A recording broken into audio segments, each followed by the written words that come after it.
Hello everyone, आज हम लोग जा रहे हैं वृंदावन, जो कि हमारी टू डू लिस्ट में था और काफ़ी समय से हमारे दिमाग में था कि हमें जाना है। और फॉर्चुनेटली आज वो दिन है जब हम वृंदावन जा रहे हैं। सुबह हमें जल्दी निकलना था, लेकिन बच्चों के साथ थोड़ा सा लेट हो गया। और यहाँ पे अर्ली मॉर्निंग निकलने का फ़ायदा ये है कि ट्रैफिक नहीं मिलता आपको। जैसे जैसे हम आगे बढ़ रहे थे, सूर्य देव भी हमारे साथ चल रहे थे और ऐसा लग रहा था मानो जैसे कि वो भी हमारे साथ यात्रा पे जा रहे हैं। और हमारे साथ जा रहे हैं हमारे श्याम सुंदर, जो कि हविष्या की गोदी में विराजमान है। और इधर हरिका अपनी नानी की गोदी में सो रही है और वो भी अपने लिटिल कान्हा को अपने साथ में लेके जा रही है। बच्चे एक दूसरे को टीज करते रहे, एक दूसरे की लेग पुलिंग करते रहे और ऐसे देखते ही देखते हमारा रास्ता भी कटता रहा और हम आगे बढ़ते रहे। और ये देखिए, यहाँ से स्टार्ट होती है माउंटेन रेंज, जिसे कहते हैं अरावली। और ये जो टनल आप देख रहे हैं, ये माउंटेन रेंज यानी अरावली को काट कर बीच से बनाई गई है। बच्चों को ये टनल देख के बहुत अच्छा लगा, क्योंकि इससे पहले वो लोग मूवीज़ में ही ऐसी टनल देखे हैं। जैसे ही हम इस टनल से बाहर निकले तो ऐसा लग रहा था जैसे सूर्यदेव बाहर हमारा वेट कर रहे हो कि हाँ, कब ये लोग बाहर आएंगे। आज वेदर भी बहुत अच्छा है और देखते ही देखते हम लोग आ गए थे एक और टोल बूथ पे और इस समय बज रहे थे 7। जैसे जैसे हम आगे बढ़ रहे थे, कुछ ओल्ड मेमोरीज भी माइंड में क्लिक हो रही थी। जब हविषा हरिका के जितनी थी, यानी ऑलमोस्ट 3 इयर्स की थी, तब हम गोवर्धन आए थे और वहाँ पे हमने ये कुछ फ़ोटोज़ क्लिक की थी। हविषा जब छोटी थी बहुत ही क्यूट थी। और यहाँ पे हमने अपनी गाड़ी रोकी और गाड़ी में डीजल फुल करवाया। केशु, जो कि मेरी गोदी में सो रहा था, क्योंकि गाड़ी चल रही थी तो उसे लग रहा था शायद वो किसी स्विंग पे है, और जैसे ही हमने गाड़ी रोकी वो नींद से जाग गया। और यहाँ से हमें जाना था स्ट्रेट गोवर्धन के लिए और बरसाना के लिए। बरसाना जो कि राधा रानी की जन्मस्थली मानी जाती है। और यहाँ पे हम पहुँच चुके थे दान घाटी मंदिर में। जाके हविषा को, बच्चों को बहुत ही अच्छा लगा। यहाँ पे माना जाता है कि जितने भी पेड़ हैं वो गोपी का ही रूप है, इसलिए यहाँ पे पेड़ नहीं काटे जाते। और शायद यही रीज़न है कि इस पेड़ को काटा नहीं गया।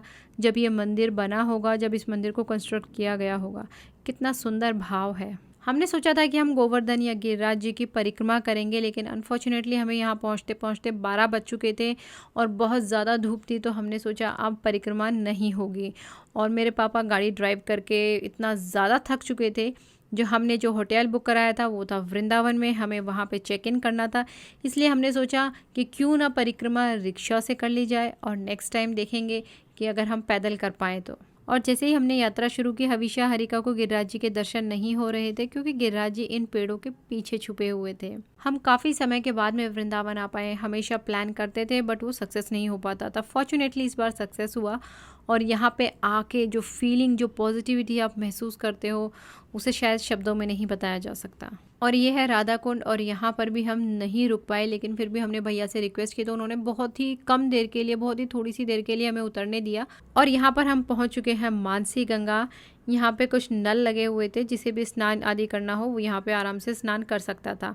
ऐसा माना जाता है कि जब यशोदा मैया ने और नंद बाबा ने कृष्ण से कहा वो गंगा के दर्शन करना चाहते हैं, तो कृष्ण ने यहीं पे मानसी गंगा बना दी, क्योंकि वो नहीं चाहते थे उनके पेरेंट्स इतनी दूर जाएं। तो उन्होंने गंगा को यहीं प्रकट कर दिया, जिसे कहा जाता है मानसी गंगा। क्योंकि यहाँ पे स्नान करना बहुत ही पवित्र माना जाता है, इसलिए यहाँ पे कुछ लेडीज स्नान भी कर रही थी। मानसी गंगा के किनारे भी छोटे छोटे बहुत सारे मंदिर हैं जिन्हें आप देख सकते हैं। और यहाँ पे हविषा और हरिका मानसी गंगा को बहुत ही नज़दीक से देखना चाहते थे, इसलिए वो लोग और भी ज़्यादा नज़दीक जाके मानसी गंगा के दर्शन करने लगे। गोवर्धन की परिक्रमा पूरी करने के बाद में फैसला लिया कि अब हम वृंदावन चलते हैं। और यहाँ से वृंदावन बहुत ही पास है, सिर्फ 13 किलोमीटर है। जैसे ही हम वृंदावन पहुँचे, हमारा सबसे पहला टास्क था कि हम एक होटल लें और वहाँ पे थोड़ी देर के लिए आराम करें, क्योंकि मेरे पापा सुबह मॉर्निंग में 6 o'clock से ड्राइव कर रहे थे और अभी ऑलमोस्ट 1 बज चुका, दोपहर के 1 बज चुका था। तो वो चाहते थे कि थोड़ा वो रेस्ट करें। तो हमने यहाँ पे ये होटल लिया। होटल कुछ ज़्यादा हाईफाई नहीं था, बट हाँ ठीक था। और उसके बाद हम चल दिए बांके बिहारी जी के दर्शनों के लिए। जैसे ही हम बांके बिहारी जी के दर्शनों के लिए पहुँचे, वहाँ पे इतनी ज़्यादा भीड़ थी कि बहुत ही ज़्यादा मुश्किल हो गया था। केशु को मैंने गोदी में लिया और हरिका जो थी वो मेरी मम्मा की गोदी में आई और हविषा ने हमारा हाथ पकड़ा हुआ था, लेकिन मुझे फिर भी डर था कि कहीं बच्चे हाथ से छूट ना जाएं। जैसे ही हमने बांके बिहारी जी के दर्शन किए, उसके बाद हम सीधा चल दिए निधिवन। और यहाँ निधिवन आके इतना अच्छा लगा, क्योंकि यहाँ पे ज़्यादा भीड़ भाड़ नहीं थी। यहाँ पे कुछ लोग डांस भी कर रहे थे, हमने भी इंजॉय किया। और उसके बाद हम सीधा बाहर आ गए निधिवन से। और जैसे ही हमने अपनी चाय कॉफ़ी फिनिश की, हम लोग बाहर आए और हमने रिक्शा लिया। और ये रिक्शा वाले भैया हमें यहाँ बता रहे थे कि ये जो जगह है ये चीर घाट के नाम से फेमस है और कृष्ण भगवान की जो लीला थी जिसमें उन्होंने गोपियों के कपड़े चुराए थे वो यहीं पे हुई थी। और ये है बहुत ही पवित्र यमुना नदी, जिसे क्रॉस करके वासुदेव जी कृष्ण भगवान को नंद बाबा के घर छोड़ के आए थे। वृंदावन घूमते घूमते हमें शाम हो चुकी थी, थोड़ा थोड़ा अंधेरा हो गया था, तो बच्चों ने कहा मुझे हमें जाना है प्रेम मंदिर। वहाँ से हम सीधा चल दिए प्रेम मंदिर की ओर। प्रेम मंदिर में भी बहुत ज़्यादा भीड़ थी, बहुत ही ज़्यादा भीड़ थी, लेकिन समहाउ वी मैनेज्ड इट। और वहाँ पे जाके देखिए कितनी, यहाँ पे इतने लोग, मतलब बहुत ज़्यादा लोग थे। बच्चों को कुछ दिखाई नहीं दे रहा था, तो मैंने क्या किया, उन्हें यहाँ पे रेलिंग पे चढ़ा दिया और वो लोग यहाँ से आराम से देखने लगे। प्रेम मंदिर एक ऐसा मंदिर है जहाँ पे भगवान ने जितनी भी लीलाएं की थी उन सभी को दर्शाया गया है। जैसे यहाँ पे अगर आप देखेंगे तो यहाँ पे हैं गोवर्धन, और यहाँ पे दिखाया है कि किस तरह से श्री कृष्ण भगवान ने 7 दिन तक गोवर्धन को अपनी चिटली अंगूठी पे उठा के रखा था। भगवान के द्वारा की गई सभी लीलाओं को प्रेम मंदिर में दर्शाया गया है। जैसे ही हमने पूरा प्रेम मंदिर घूम लिया था, हमें लगी थी बहुत ज़ोरों की भूख और हम सब बहुत ज़्यादा टायर्ड हो चुके थे, तो हमने सोचा क्यों ना जाके रूम पे खाना खाया जाए और अब आराम किया जाए। नेक्स्ट डे मॉर्निंग हम जयपुर के लिए निकल गए। हालांकि हमने सोचा था कि हम यहाँ पे 2-3 दिन स्टे करेंगे, लेकिन अनफॉर्चुनेटली मेरे पापा को कुछ अर्जेंट काम आ गया, जिसकी वजह से हमें उसी दिन नेक्स्ट डे ही जयपुर जाने का फैसला लेना पड़ा। और जैसे ही हम जयपुर के लिए निकल गए, यहाँ की वृंदावन की जो गलियाँ, वहाँ से गुजरना, उनको करीब से देखना, सब कुछ बहुत ही अच्छा लग रहा था। बच्चे बहुत ज़्यादा एक्साइटेड थे यहाँ आकर, और उन्हें सिर्फ एक ही दिन रहने को मिला। थोड़ा उन्हें बुरा लगा बच्चों को, बट हाँ वो मान गए। और वैसे भी बहुत ज़्यादा भीड़ भाड़ थी, तो हमने सोचा कि नहीं, घर जाना ही बेटर है। हम सबको लग रहा था कि हम जयपुर जा रहे हैं, लेकिन मेरे फादर ने हमें सरप्राइज कर दिया गाड़ी को बरसाना की ओर मोड़ के।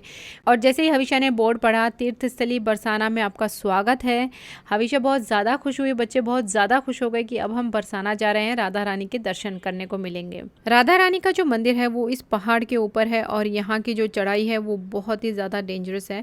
गाड़ी को बहुत ही संभाल के चलाना पड़ रहा था, क्योंकि हम सुबह यहाँ जल्दी ही पहुँच चुके थे, तो इतनी ज़्यादा भीड़ भाड़ नहीं थी। तो बच्चों ने बहुत अच्छे से घूमा और देखा। Hats off to the architect, जिसने ये इतना सुंदर भव्य मंदिर का निर्माण किया होगा। यहाँ की जो कारीगरी है, यहाँ की जो बनावट है, उसको शब्दों में बताना बहुत मुश्किल है। और यहाँ पे हमें मिले पंडित जी, जिन्होंने हमें इस मंदिर के इतिहास के बारे में बताया और थोड़ा सा लाडली जी के बारे में बताया, इनके पास्ट के बारे में बताया। और ये बताया जो मेन मंदिर है वो 8 बजे खुलेगा, लेकिन पास ही में जो राधा रानी का मंदिर है आप उसमें जाके दर्शन करिए, वो ओपन है। तो पास ही में कुछ ही दूरी पे राधा रानी का मंदिर है, जिसके दर्शन करने के लिए हम वहाँ चल दिए।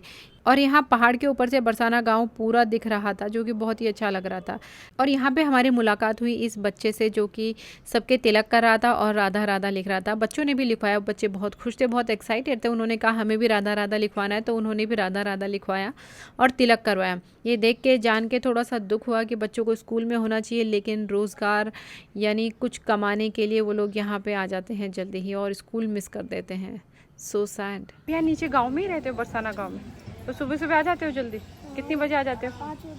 5 बजे। और कब तक रहते हो? 8 बजे तक रहते हैं। और स्कूल जाते हैं 8 घंटे। कितनी देर में आ जाते हो स्कूल से? हमारे लिए 8 बजे छुट्टी हो जाती है। और यहाँ पे हम थोड़ा टाइम स्पेंड करना चाहते थे, इसलिए हम सब यहीं पे सीढ़ियों में बैठ गए। उसके बाद में श्री जी टेम्पल ओपन हो गया था। हमने टेम्पल के दर्शन किए, राधा रानी के दर्शन किए, गोविंद के दर्शन किए और फिर सीधा बाहर आ गए। इस मंदिर से जो बाहर, इस मंदिर के बाहर का जो आंगन है, यहाँ से अगर आप बरसाना गांव देखें तो बहुत ही अच्छा लगता है। और फिर सीधा हम नीचे उतरे पहाड़ से। अब हमें जाना था जयपुर। ये जो पहाड़ी है, यहाँ पे गाड़ी ड्राइव करना बहुत ही मुश्किल है। मतलब अगर बिगिनर है तो यहाँ पे ड्राइव ही नहीं कर सकता, क्योंकि फ़र्स्ट ऑफ ऑल ये 1 वे है। अगर सामने से कोई गाड़ी आ जाए तो यानी आप पूरा स्टक हो जाते हो। बट फॉर्चुनेटली हम यहाँ से निकल गए। मेरे फादर बहुत अच्छे से ड्राइव करते हैं, तो उन्होंने कैसे तैसे यहाँ से गाड़ी नीचे उतारी और हम लोग सीधा चल दिए जयपुर की ओर। बच्चों को थोड़ा दुख हुआ, वो थोड़ा और ज़्यादा रुकना चाहते थे यहाँ पे बरसाना में, लेकिन ऐसी कोई फैसिलिटीज़ नहीं थी यहाँ पे जिससे हम होटल वगैरह ले सकें, तो हम सीधा जयपुर की ओर चल दिए। रास्ते में बच्चों को लगी थी भूख, तो उन्होंने थोड़े से केले खाए और इस ट्रैक्टर को देख के हविशा ने कहा, माँ इसका टमी कितना बड़ा है, ये कितना खाता है, और बच्चे हंसने लगे। और ये जो किला आप देख रहे हैं, ये है विश्व प्रसिद्ध डींग का किला या फिर डींग का जल महल, क्योंकि ये चारों तरफ जल से घिरा है, इसलिए जल महल भी कहा जाता है। और इसके चारों तरफ पानी था, ताकि कोई भी दुश्मन इजीली इसमें एंटर ना कर पाए और इजीली अटैक ना कर पाए। और यहाँ से फिर से अरावली रेंज स्टार्ट हो गई थी। बच्चे बहुत ज़्यादा टायर्ड हो चुके थे। हविशा नहीं सोई, लेकिन हरिका सो चुकी थी। केशु मेरी गोदी में सो रहा था।